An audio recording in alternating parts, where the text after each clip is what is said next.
kí gbogbo orí adé ọ̀rọ̀ lẹ́yìn wọ́n wà lẹ́yìn láti orí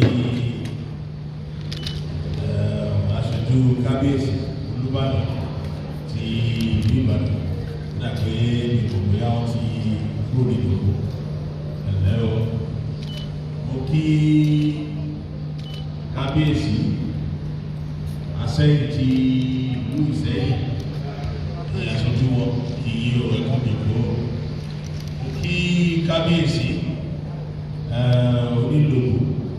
ti ìlú Ìlògbò ẹ̀ṣẹ̀ ọgbà ẹ̀kọ́ ìdílé. Mo kí kábíyèsí Àná Oníbodè ti Ìgbòho náà. Mo kí kábíyèsí Olóró ti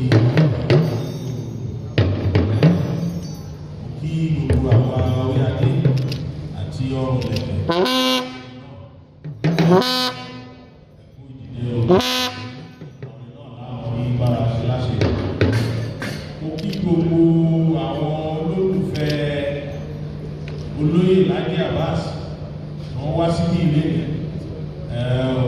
tí ó bá kí ṣe pé pé èèyàn nífẹ̀ẹ́ èèyàn tí ó bá kí ṣe pé èèyàn nífẹ̀ẹ́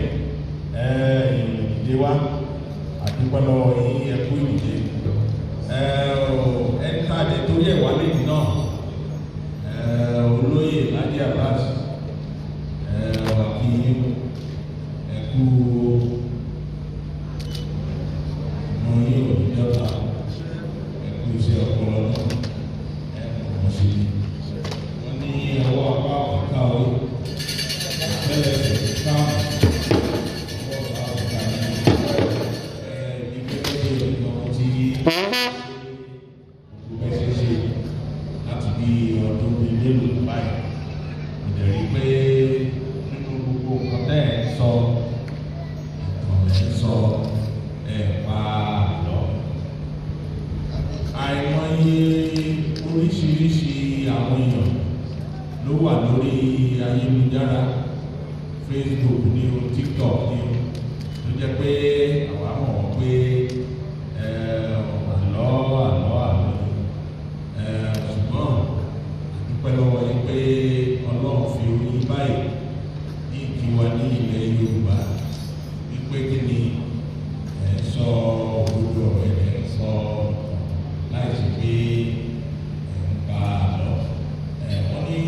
yọ ẹni tí jẹ́ lóko kọ́ ọ̀sá yọ ẹ̀fọ́ tí jẹ́ lọ́dọ̀ yọ ẹ̀yẹ òfòrí gbàgbé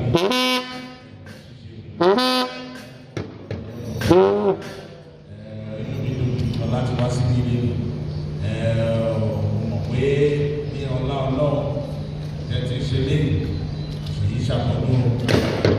bàtà àṣìtọ́dún iná láti tẹ̀mí. Wọ́n ní ọdọọdún láàárọ̀ bẹ́ẹ̀ láti àrí ọmọ mi lórí àtẹ ilé ìwé jásìkò fún yín ọmọ aráyé ò ní kó yín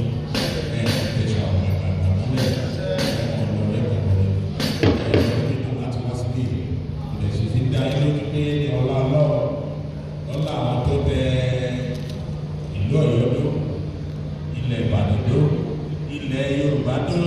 lápapọ̀ tí ẹ bá tún ṣe ètò yìí ní ọdún tí ń bọ̀ ní agbára Ọlọ́run á wà fún ìgbòho yẹn sí yóò jù báyìí lọ.